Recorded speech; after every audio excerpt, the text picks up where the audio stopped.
పట్టణం.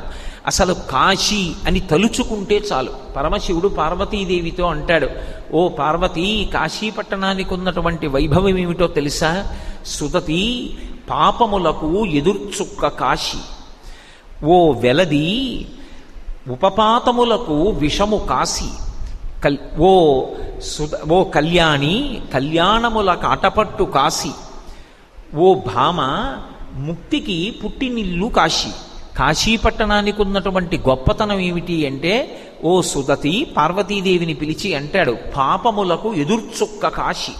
కాశీ పట్టణం లోపలికి వెడుతుంటేనే రోమకూపములను ఆశ్రయించి ఉన్నటువంటి పాపరాశి పక్షి రూపంలో ఎగిరిపోయి చెట్లని పట్టుకుని ఉంటాయి. మళ్ళీ వాడు బయటికి వస్తాడేమోనని 9 రాత్రులు కాశీపట్టణంలో ఎవరు పులిమేర దాటకుండా గడుపుతారో ఇక వాడు మళ్ళీ 9 నెలలు అమ్మ కడుపులో పడుకోవలసిన అవసరం పోయింది. కాబట్టి ఇక ఆ పాపములు ఆ వ్యక్తిని పట్టుకుని ప్రయోజనం ఉండదు. కాబట్టి ఇక ఆ పాపములు అక్కడతో వెళ్ళిపోతాయి, ఇక వ్యక్తిని పట్టుకోవు. అందుకే కాశీపట్టణంలోకి ప్రవేశించాలంటే కాలభైరవుని యొక్క అనుమతి ఉండాలి. అటువంటి వైభవం కలిగినటువంటి కాశీపట్టణం పాపములకు ఎదుర్చుక్క కాశీ. పాపములను కాల్చేస్తుంది కాశీపట్టణం. రెండవది, ఆ కాశీపట్టణానికి ఉండేటటువంటి గొప్పతనం ఏమి అంటే, అది ఉపపాతములకు విషము కాశీ. పాతకములు అని పంచమహాపాతకాలు ఉంటాయి. పవిత్రమైన సభలో ఇప్పుడు ఆ పంచమహాపాతకాల గురించి మాట్లాడడం ఎందుకు? ఆ పంచమహాపాతకాలంత స్థాయి కాకపోయినా భయంకరమైన పాపాలు ఉంటాయి, ఉపపాతకాలు అంటారు. ఆ ఉపపాతములకన్నిటికీ కూడా విషపు చుక్క కాశీ. అవన్నీ కూడా నశించిపోతాయి ఆ కాశీ పట్టణం లోపలికి ప్రవేశించినంత మాత్రం చేత. అంత గొప్పది. కాబట్టి ఉపపాతములకు విషము కాశీ. అంతేకాదు, భామ, కళ్యాణముల కాటపట్టు కాశీ. సమస్తమైన సుఖములను పొందడానికి కాశీపట్టణం యొక్క ప్రవేశం అంత గొప్పతనాన్ని ఇస్తుంది. కాశీపట్టణానికి వెళ్ళడం, కాశీలో ఉండడం, కాశీలో విశ్వనాథుణ్ణి, విశాలాక్షిని దర్శనం చేయడం అంత గొప్పవిగా చెప్పబడతాయి. మనం కోరక్కర్లేదు, కోరకుండానే మన జీవితంలో మనకి కావలసినటువంటి సమస్త సుఖములను కూడా కాశీపట్టణం ఇస్తుంది. అందుకే భామ, కళ్యాణముల కాటపట్టు కాశీ. అటువంటి కాశీలో మోక్షమునకు పుట్టినిల్లు కాశీ. అసలు కాశీపట్టణంలో మోక్షం పుట్టింది. ఆ కాశీ వెళ్ళినటువంటి వాడికి మోక్షం లభించకపోవడం అన్నది ఉండదు. కాశీపట్టణంలో శరీరం విడిచిపెట్టినటువంటి వాడికి పరమశివుడు వచ్చి తారక మంత్రాన్ని ఎలా ఉపదేశం చేస్తాడు, ఎలా మోక్షాన్ని ఇస్తాడు అన్న విషయాన్ని నిన్ననే నేను మీతో మనవి చేసి ఉన్నాను.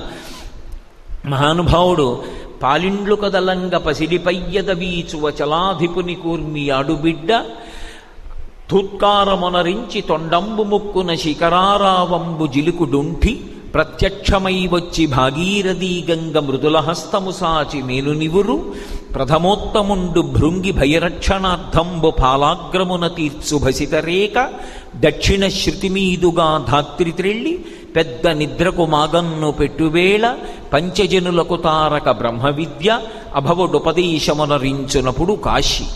కాశీ అవిముక్త పట్టణం. అందుకే అనిశంబు మన చేత అవిముక్తమయ్యుంట ముగ్ధాక్షి ఇది అవిముక్తమయ్యే మనకు ఆనందంబు ననరించుగావున ఆనంద విపినాభిధానమయ్యే సంవసింతు మహాశ్మశాన భూముల నేగాన నేనుంట ఇది మహాశ్మశానమయ్యే నూరంత పృద్దుండ రుద్రుండ నేగాన రుద్రుండ నేనుంట ఇది రుద్ర గేహాఖ్యయ్యే అంటాడు పరమశివుడు. ఆయన మహానుభావుడు అక్కడ ఉన్నాడు కాబట్టి ఆ పట్టణం ఎప్పుడూ పార్వతీ పరమేశ్వరుల యొక్క స్పర్శని కోల్పోనటువంటి పట్టణం. ఆయనకి ఆనందం ఇచ్చేటటువంటి పట్టణం కాబట్టి ఆనంద విపినాభిధానమయ్యే ఆనందకాననము అని పిలుస్తారు. అంత గొప్ప కాశీ పట్టణానికి ఒక లక్షణం ఉంటుంది. కాశీపట్టణంలో నాకు ఇది కావాలని అడగకూడదు. ఒక్క అన్నపూర్ణమ్మ దగ్గరికి వెళ్ళి అడగడం వినా ఎక్కడ అడగరు. ఎందుకంటే కాశీ వెళ్ళి అడగడానికి కావలసినంత శక్తి మనకి లేదు. మనకేమొచ్చు అడగడం. అందుకే కాశీ వెళ్ళి కొబ్బరికాయ తెచ్చుకున్నాడు రాను ముతక సామెత పుట్టింది. కాశీ వెళ్ళి కొబ్బరికాయ తెచ్చుకున్నాడు రా అని ఎందుకంటారంటే విశ్వనాథుడు మోక్షాన్ని ఇచ్చేస్తాడు. అక్కడ ఉపపాతకములు పాపములు కాల్చేస్తాడు. కళ్యాణముల కాటపట్టు, ముక్తికి పుట్టినిల్లు. విశ్వనాథుడు, శ్రీ విశాలాక్షి అక్కడ వచ్చినటువంటి భక్తజనులను అలా అనుగ్రహిస్తూ ఉంటారు. అటువంటి కాశీపట్టణానికి వెళ్ళి విశ్వనాథుడి దగ్గర నిలబడి అడగమంటే మనకేమొచ్చు అని అడుగుతాం. మహా అయితే వచ్చే సంవత్సరం నాకు ప్రమోషన్ రావాలని అడగాలి. దిక్కుమాలిన ప్రమోషన్ ఎందుకు పనికొస్తుంది? 60 ఏళ్ళు వచ్చిన తర్వాత పేరు పక్క మాజీ ఎందుకు వచ్చింది? అది కాదు. ఆయనని ఏమడగాలో మనకి రాదు. ఆయన మనకి అన్నీ ఇవ్వగలిగినటువంటి వాడు. అంత ఇవ్వగలిగినటువంటి పరాత్పరుడి దగ్గరికి వెళ్ళి మనం నోరు విప్పి అడగడం ఎందుకు? అందుకే కాశీపట్టణంలో మోక్షం ఇస్తానన్నాడు. అక్కడికి వెళ్ళి కోరికలు కోరుకుంటే అది పరమేశ్వరునికి ఇష్టదాయకమైనదై ఉండదు. అక్కడ భోగాన్ని కోరకూడదు. కాశీపట్టణంలో భోగం కావాలి అనుకుంటే దక్షారామం వెళ్ళాలి. దక్షారామం పట్టణంలో సమస్త భోగములు లభిస్తాయి. అందుకే రాచనగర యందు మేడ మీద ఉంటాడు దక్షారామంలో ఉండేటటువంటి భీమనాథుడు.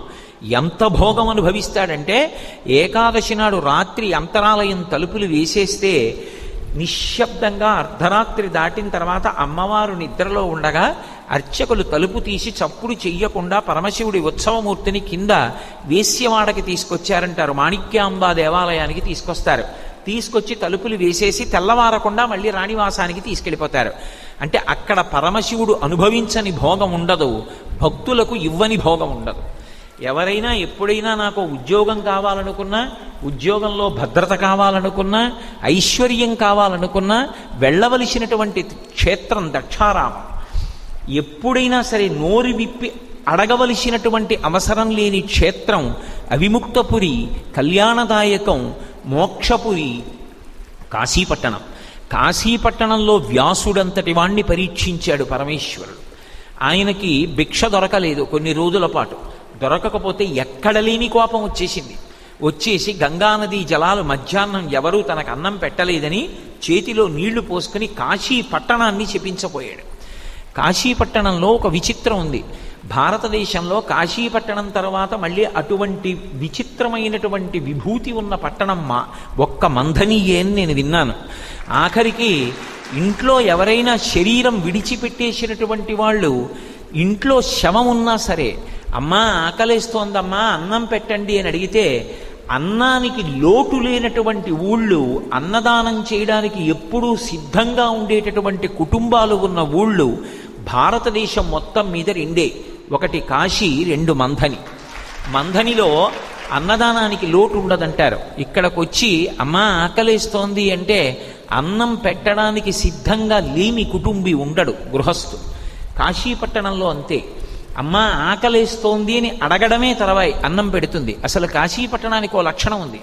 మధ్యాహ్నం 12 గంటలు అయ్యేటప్పటికీ అక్కడ వడ్డన చేసే ఆడవాళ్ళందరిలోకి విశాలాక్షి ప్రవేశిస్తుందిట.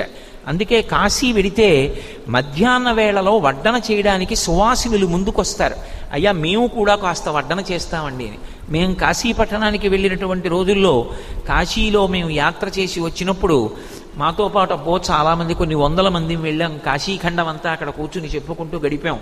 ఆ గడిపినటువంటి రోజుల్లో సువాసినులు మధ్యాహ్నం అయ్యేటప్పటికీ మేము వడ్డిస్తామండి అని అడిగితే యాత్రకు వచ్చిన సువాసినులందరికీ ఒక్కొక్క రోజు కొంతమందికి చొప్పున అవకాశం ఇచ్చేవాళ్ళం. ఎందుకంటే విశాలాక్షి తత్వము, అన్నపూర్ణాతత్వం ఆవహించి అన్నం పెట్టిస్తుంది అని.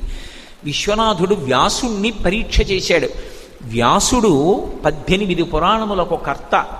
మళ్ళీ పంచమవేదమైనటువంటి భారతాన్ని అందించాడు. కాశీపట్టణంలో భోగం దొరకకపోతే తట్టుకోగలడా? అన్నం లేకపోతే ఉండగలడా? చూడాలనుకున్నాడు. మధ్యాహ్న వేళలో ఏ అగ్రహారం, ఏ వీధిలోకి వెళ్ళినా ఎవ్వరూ పిలిచి అన్నం పెట్టలేదు. ఒకళ్ళు వండుతున్నామన్నారు, ఒకళ్ళు కాయగూరలు కోస్తున్నామన్నారు, ఒకళ్ళేమో ఇంకా మా యజమాని తినలేదన్నారు, ఒకళ్ళేమో తర్వాతరా అన్నారు. కొన్ని రోజులు గడిచిపోయింది. ఎక్కడ లేని కోపం వచ్చేసింది వ్యాస మహర్షికి.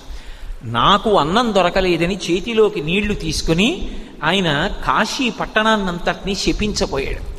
శపిస్తూ ధనము లేకుండెదరుగాక 3 తరములందు, 3 తరములు చెడుగాక మోక్షలక్ష్మి, విద్యయును 3 తరములు లేకుండుగాక కాశికా పట్టణము, పంచజనులకు కాశికా పట్టణమునా అన్నాడు. ఈ కాశీపట్టణంలో వచ్చి ఉన్నటువంటి వాళ్ళకి 3 తరములు మోక్షం లభించకుండుగాక, కాశీపట్టణానికి వచ్చిన వాళ్ళకి 3 తరాల ధనం లేకుండుగాక, కాశీపట్టణానికి వచ్చిన వాళ్ళకి 3 తరాలు చదువు రాకుండుగాక అని కాశీని శపించపోయి చేతిలోకి నీళ్లు తీసుకున్నాడు. మీతో నిన్న నేను చెప్పాను, గౌరీ యొక్కతే ఆకాశ గంగ యొక్కతే, కాశీ యొక్కతే దక్షిణ కాశీ యొక్కతే, శంభునకు లోకనాయకునకును రాణి వాసంబులను రాగ రసము పేర్మి. గౌరీదేవి అంటే పరమేశ్వరుడికి ఎంత ప్రీతో గంగానది అన్నా కాశీ అన్నా దక్షిణ కాశీ అన్నా ఆయనకంత ప్రీతి. అటువంటి కాశీ పట్టణాన్ని శపించపోతున్నాడు. శపించపోతుంటే చూసింది అన్నపూర్ణ శ్రీ విశాలాక్షి. వెళ్ళి ఆ బుద్ధిహీనుడికి అన్నం పెట్టు, కాశీని శపించబోతున్నాడన్నాడు పరమేశ్వరుడు. గబగబా బయటికి వచ్చింది. వచ్చి అబ్బో ఏమి పద్యరచన చేశాడో మహానుభావుడు. ఆవిడ ఇలా చెయ్యెత్తిందిట. ఎత్తి వేదపురాణ శాస్త్ర పదవీనదవీసీన పెద్ద ముత్తైదువ కాశికానగర హాటక పీఠ సమాధిరూఢ సంయమీవరా ఇటు రమ్మని వీచ హస్త సంజ్ఞాదరలీల రత్న కటకాభరణంబులు గల్లు గల్లనన్ అంటారు. ఆవిడ కాశికాపీఠ హాటకపీఠ సమాధిరూఢ, కాశికానగరానికి పీఠాది దేవత అన్నపూర్ణ విశాలాక్షి. అటువంటి తల్లి ఇలా చెయ్యెత్తి ఓ సంయమీవరా ఇటు రమ్మని శపించబోతున్నాడు. ఓయి సంయమీవరా వ్యాస ఇలా రా అన్నం పెడతానంది. రత్న కటకాభరణంబులు గల్లు గల్లనన్, ఆమె చేతికున్నటువంటి రత్నాలతో పొదగబడినటువంటి గాజులు గల్లుమంటుండగా ఇలా అంది. వ్యాసుల వారికి గబగబా వచ్చారు, శపించలేదు. వచ్చాడు, ఏమయ్యా అన్నం దొరకలేదని కాశీపట్టణాన్ని శపిద్దాం అనుకున్నావా? ఏమైనా అర్థం ఉందా? నీకు అన్నం దొరకకపోవడం ఏమిటి? కాశీపట్టణంలో అన్నం దొరకకపోవడం అన్నది నువ్వు ఎప్పుడైనా విన్నావా? కాశీపట్టణంలో అన్నం దొరకకుండా ఉండదు. ఎందుకో తెలుసా? శ్రీ విశాలాక్షి బంగారు తెడ్డునందు అమృతపాయసమునసగు నభ్యాగతులకు కాశికాపట్టణ మధ్యాహ్న వేళలందు వినవే ఎరుగవే ఆతిథ్య వేళలందు. మధ్యాహ్నం 12 గంటలు భోజన సమయం అయ్యేటప్పటికీ కాశీపట్టణం మొత్తం మీద అన్నం దొరకలేదన్నవాడు ఉండడానికి వీల్లేదు. వెతికి వెతికి శ్రీ విశాలాక్షి బంగారు తెడ్డునందు, బంగారు తెడ్డుతో పాయసాన్నం పెడుతుంది ఆ తల్లి. అన్నం దొరకకపోవడం అన్నది కాశీలో ఉండడానికి వీల్లేదు. అటువంటి స్థితి అని నీకు తెలియదా? అటువంటి వాడివి మరి కాశీపట్టణంలో అన్నం దొరకలేదని ఎలా అనుకున్నావు? ఎందుకు దొరకలేదో తెలుసా? నీ మనశ్శుద్ధి నిరుగంగా శ్రీ విశ్వనాథుడింత చేశ కాని కాశికాపట్టణమున భిక్ష ఏమి బ్రాతి. నీ మనశ్శుద్ధి ఎంత గొప్పదో తెలుసుకోవాలని విశ్వనాథుడు పరీక్ష చేశాడు తప్ప, ఓ ఈ పిచ్చివాడా వ్యాస కాశీపట్టణంలో అన్నం దొరకదటోయ్, నేను లేను అన్నం పెట్టడానికి, రా అన్నం పెడతాను. వెళ్ళాడు, గంగానదిలో స్నానం చేశాడు, సంధ్యావందనం చేసుకున్నాడు, శిష్యులతో వచ్చాడు, నెయ్యి వేసి అభిగారం చేసింది, పరిశేచనం చేశాడు, అన్నం తిన్నాడు, అయిపోయింది. విశ్రాంతి మంటపంలోకి వచ్చాడు. పరమశివుడితో కలిసి వచ్చింది పార్వతీదేవి. ఆయన్ని చూడగానే లేచి నిలబడి నమస్కారం చేసి పాదముల మీద పడ్డాడు. భోగాన్ని కోరుకుని అన్నం దొరకలేదని కాశీపట్టణాన్ని శపించడానికి సిద్ధపడినటువంటి ఓ వ్యాస, నువ్వు కాశీపట్టణంలో ఉండడానికి అర్హుడివి కావు, కాశీ విడిచిపెట్టి వెళ్ళిపోమన్నాడు.